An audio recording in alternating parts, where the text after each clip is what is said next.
ଭାରତ ସରକାରଙ୍କ ନୂଆ ଯୋଜନା ବିଶ୍ୱକର୍ମା। କେନ୍ଦ୍ରର ମୋଦି ସରକାର ବିଶ୍ୱକର୍ମା ପୂଜା ଅବସରରେ ନୂଆ ଯୋଜନା ଘୋଷଣା କରିଛନ୍ତି, ଯାହାର ନାଁ ରହିଛି ବିଶ୍ୱକର୍ମା ଯୋଜନା।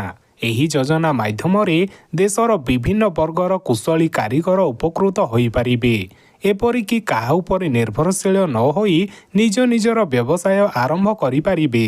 ଏଥିପାଇଁ ଆର୍ଥିକ ସହାୟତା ଯୋଗାଇ ଦେବେ କେନ୍ଦ୍ର ସରକାର। ତେବେ ଏହି ସରକାରୀ ସହାୟତା କିଭଳି ପାଇବେ?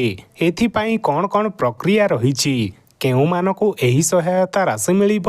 ସେ ନେଇ ଅନେକ ଦ୍ୱନ୍ଦ୍ୱରେ ରହିଛନ୍ତି। ତେବେ ଏ ନେଇ ସମ୍ପୂର୍ଣ୍ଣ ତଥ୍ୟ ଜାଣନ୍ତୁ।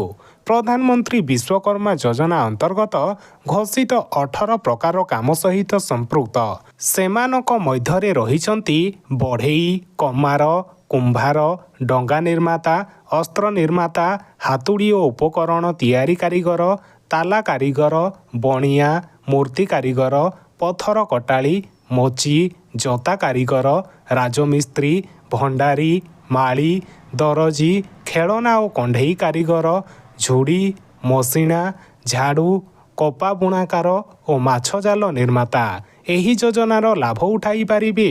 ସଫଳତାର ସହିତ ପଞ୍ଜୀକରଣ ହେବା ପରେ ପ୍ରତ୍ୟେକ ହିତାଧିକାରୀଙ୍କୁ ଗୋଟିଏ ପରିଚୟ ପତ୍ର ମିଳିବ। ପ୍ରଥମେ ଆପଣ ନିଜର ଡକୁମେଣ୍ଟ ଗୁଡ଼ିକୁ ସଂଲଗ୍ନ କରନ୍ତୁ। ସେଗୁଡ଼ିକ ହେଲା ଆଧାର କାର୍ଡ଼, ବ୍ୟାଙ୍କ ପାସବୁକ୍, ଜାତି ପ୍ରମାଣପତ୍ର, ଆବାସିକ ପ୍ରମାଣପତ୍ର, ଆୟ ପ୍ରମାଣପତ୍ର, ଆଧାର କାର୍ଡ଼ ସହିତ ଜଡ଼ିତ ମୋବାଇଲ ନମ୍ବର। ଏଗୁଡ଼ିକୁ ନେଇକି ଆପଣ କୌଣସି ଜନସେବା କେନ୍ଦ୍ରକୁ ଯାଆନ୍ତୁ। ପଞ୍ଜୀକରଣ ଯାଞ୍ଚ ଓ ଯୋଜନା ପ୍ରମାଣପତ୍ର ମିଳିବା ପରେ ସମସ୍ତ ହିତାଧିକାରୀଙ୍କୁ ଯନ୍ତ୍ରପାତି କିଣିବା ପାଇଁ 15,000 ଟଙ୍କାର ଆର୍ଥିକ ସହାୟତା ଦିଆଯିବ। ବିନା ସିକ୍ୟୁରିଟିରେ ପ୍ରଥମ ଥର ସମସ୍ତ ରାଷ୍ଟ୍ରାୟତ୍ତ ବ୍ୟାଙ୍କରୁ 1 ଲକ୍ଷ ଟଙ୍କା ପର୍ଯ୍ୟନ୍ତ ଆପଣ ଋଣ ନେଇପାରିବେ ଏବଂ 18 ମାସ ମଧ୍ୟରେ ଋଣ ଶୁଝିବାକୁ ପଡ଼ିବ। ପ୍ରଥମ ଋଣ ପରିଶୋଧ ପରେ ଦ୍ୱିତୀୟ ଋଣ 2 ଲକ୍ଷ ପର୍ଯ୍ୟନ୍ତ ବ୍ୟାଙ୍କ ଦେବ। ପରବର୍ତ୍ତୀ ସମୟରେ ଏହା ଅଧିକ ହେବ। କାରିଗରଙ୍କୁ ମାଗଣାରେ ପ୍ରଶିକ୍ଷଣ ଦିଆଯିବ।